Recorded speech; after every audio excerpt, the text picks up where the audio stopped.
It'll be a joyous day in the Milky Way when all the crucible bullshit is removed.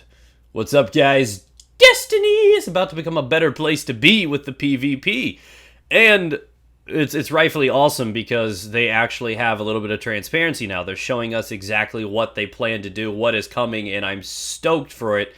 Unfortunately, we do have to wait a little while until we start seeing it, but at least they're telling us what they plan to fix, and they're not just keeping quiet about it, and we having no clue about what's coming. So they're tweaking all the classes overall, auto rifles, so on and so forth, and even independent guns and exotics that they're tweaking too. Yes, the beloved Yellerhorn is being nerfed, and so is the Thorn and the Last Word, and, well, a lot of guns, to be honest. There are some buffs to be had, and I'm going to take some time in this video to break them down. So please pay attention. Auto rifles. Number one on the list on the patch train is the auto rifles. Increase the base damage. Don't tell you how much. My guess is it'll probably vary per gun, so on and so forth. The start damage fall off closer to the player to emphasize its role as a close to medium range weapon. Small reduction in base stability. Landing shots at optimal range is unaffected, but repeated precision hits require more weapon control to land consistently. Boost damage against AI combatants by the 10%. So, what does this mean? Translation is it's going to be a little stronger. Drop off is going to be more obvious. You can see by the images on your screen, that second image is about where most auto rifle engagements are, maybe even a little bit further back. You see where it is prior to, in that close quarters area, dominated by shotguns and, hand cannons. That is about a 20-25% difference. That's a big drop off, and it is quite noticeable for little distance between the first and second image. But that's where they want to put them. They want to make sure that these things are strong in close quarters to do damage if they need to, but they're going to be pretty reliable in medium range as well. So they're putting them in their targeted area. Pulse rifles.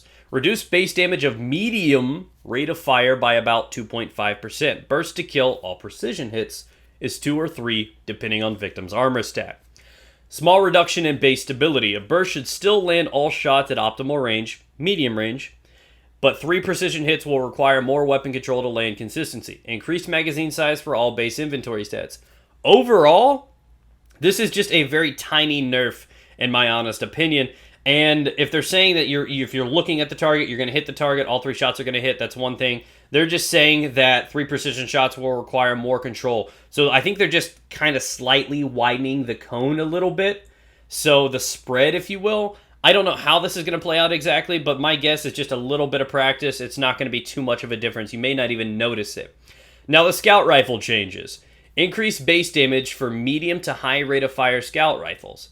This does not affect time to kill in PvP on a Guardian with full health, meaning this is going to be a very minuscule damage buff. My guess is 1, maybe 2 extra damage per bullet. So for a full health character, whatever scout rifle you're using right now, it's going to be the same time to kill now as it will be in the future. The difference is now will be a little stronger, so if you were to engage somebody that was already at half health or shields down, you may be able to actually penetrate them and get them in 1 less bullet than you would have prior to. Again, very tiny change. Increase the magazine size for all base inventory stats.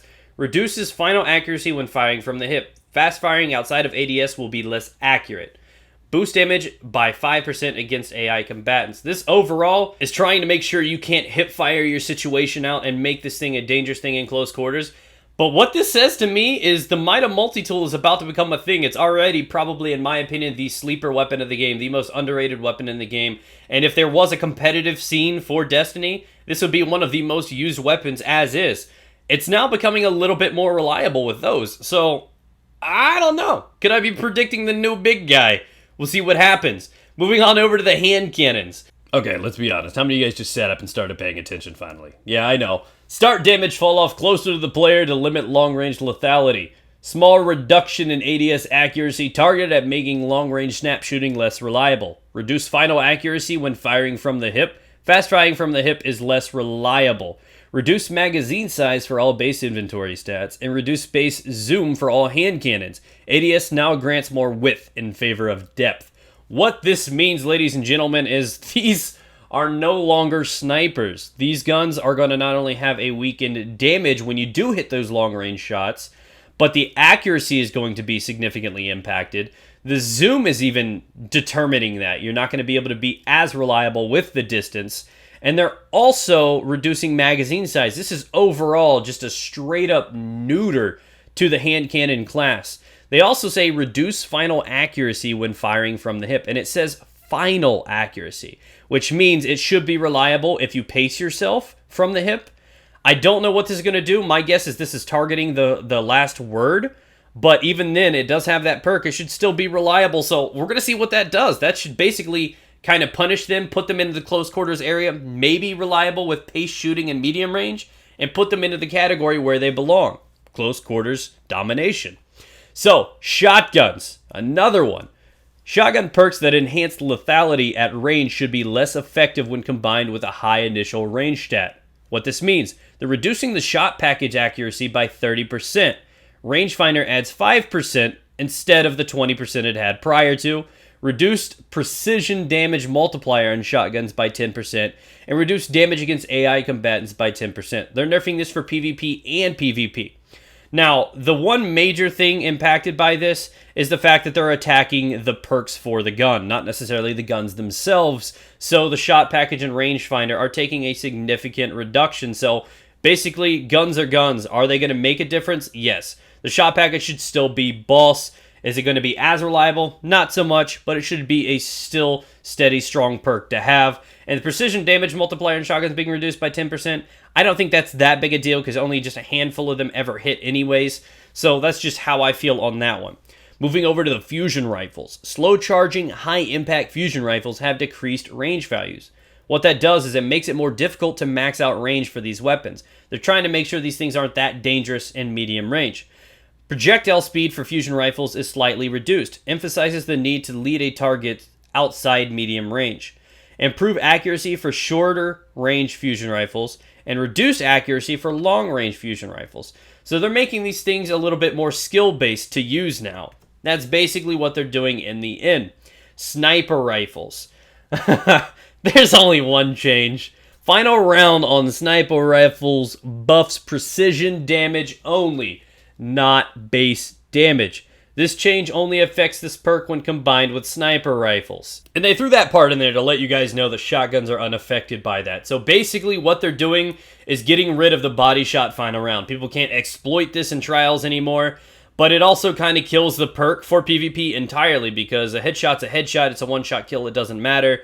So the only time final round's going to be impacting anything is in PvE now. So take it as you will. Some people are going to be happy with it. Some people are going to be mad they just kicked the crutch out from under them, but in the end, that's a pretty good one. Rocket launchers. Okay, so slight increase in blast radius. That's pretty cool. Grenades and horseshoes proximity detonation reduced. Don't know how I feel about that. You still need to be more accurate, but I feel with a rocket, that needs to be something anyways. Again, that's going to upset people for PvP, not so much PvE. And it's probably going to actually reduce the accidental deaths in PvE, so I'm actually okay with that one. Now, moving over to phase 2 of what they're working on, the individual weapon tuning. Warning, some of the information you are about to hear may in fact chap your butt. But you understand that their goal with these patches right here in a game where there are hundreds of weapons available are to make it so that everybody can use a gun they feel like using, and hey, maybe it's an auto rifle round. Maybe next game I can use pulse rifles. They're trying to balance the game, and even though some of these things may upset you, understand that this is what they feel. You can't just have some things patched and not the others. And what I mean is they're nerfing the yellow. No, guys, gotta get over it. Everybody knows the yellow horn's overpowered. It is the one gun that everybody seeks, and you can't ask them to nerf the thorn and make sure PvP is working and all that stuff, and not have them worry about balancing PvE as well. All this is going to do is make it a little more challenging, have you stay alive a little longer, but in the end, I just wanted to break that down before we jump into this anymore. Exotic number 1 in the tuning is a buff to the Hardline, increases base stability to 80. It was 65. Increases the bounce count for hardlight projectiles. Yay! And hardlight projectiles are not affected by damage falloff. I don't know if this means that as soon as it hits a surface and starts to ricochet, it pretty much is stuck at that base damage as close as possible and it does a lot of damage. If so, people can start thinking out of the box and using this as a ricochet weapon. I could see somebody 30 meters away where I know I'm going to have heavy drop-off in damage, but if I shoot the ground right before them, it bounces up and takes out their shins and kneecaps, it may do a lot of damage. I don't know. You may be able to use that to your advantage if you start thinking outside of the box, which would make sense because this gun is meant to have that kind of ricochet aspect. Now, I do want to remind you guys of the information during the first half of this video. Even though this does have an increased base stability, a significant one to be honest, there is a reduction in stability for the auto rifles overall, but there's also a base damage coming too. So keep that information I told you beforehand and apply it to these when you're hearing these numbers. The Necrochasm. So, it increases the base stability to 60, was 40. That's a 50% increased stability, which is big. Increases the magazine size, which is great. You're going to be able to kill multiple targets now. The Cursebringer perk will always trigger on a precision kill now. And the explosion has an increased radius and deals more damage. What this translates to, with the other information applying, is this gun is going to actually be really, really good. The Cursebringer explosion's awesome already. It's just a girl moaning, and it does damage to other things around it. The increased radius and more damage means it's going to be even more impacting in game types like Control, where there are going to be multiple targets on a flag or something like that. So what I'm about to tell you may make you laugh at first. You may not want to believe it, but in terms of time to kill, the Thorn and Necrochasm are pretty much neck and neck. You may not believe it because the Necrochasm is so hard to use, but if you land all the precision shots, the time to kill is pretty close to the same as the Thorn is right now. Why I mention this is because these buffs are going to make this thing be a beast when the patch comes out. 50% increase to stability. So you're going to be able to control this thing, meaning hit more and more precision hits. There's going to be more ammo in the mag, meaning you can kill multiple targets now, including the blast radius that's going to be able to help you out in multiple target fights. This thing is going to be a beast now. It's no longer a Vault Queen. So as it stands, it had one more evolution in it, guys. It's about to become the butterfly we all wanted it to be. Next up is the fastest time to kill primary in the game, the last word. They're reducing the range stat to 10. It was 20, so they cut it in half. And they reduced the stability to 20, which was 30. They reduced the effective range while aiming down sights. Increases accuracy and precision damage aim assist scale when firing from the hip. Fixed bugs with hip fire damage bonus applying incorrectly. There was a bug where it would go when you're actually aiming down sight. Lots of different things with the last word. But this gun is overall getting a pretty nice overhaul. This thing is just pretty much being neutralized for long-range engagements. It will be that close quarters gun. It's going to be the gun that you're going to want to use on Cauldron and stuff like that. And the hip firing is going to be more of a presence with this gun. And I feel a lot of people are pretty much going to only be hip firing this gun from here on out in many situations, or at least a lot more than they used to. Next up, the Thorn. What they are doing is reducing the base damage of the Thorn's Mark of the Devourer dot damage, basically the burn it applies, to roughly 1/3 of what it was in PvP and PvE. Realistically, it's going to do 2 or 3 damage now instead of, 7 it was doing before.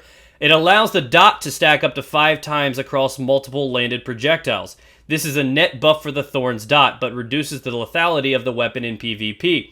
Overall, it is a significant nerf.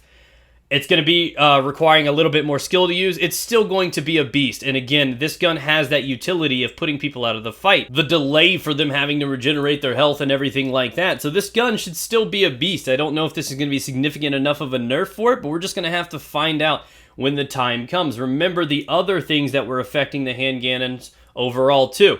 The Hawk Moon. Add a stack limit to Luck in the Chamber and Holding Aces so that only 2 of the bonus perks will ever stack in one round.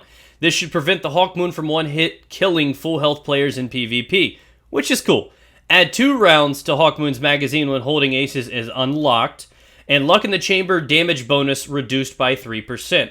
Overall, it's a little bit of a nerf, nothing too crazy to be honest, but we'll see what happens with that one. The Icebreaker, this is the one that I'm probably most confused with.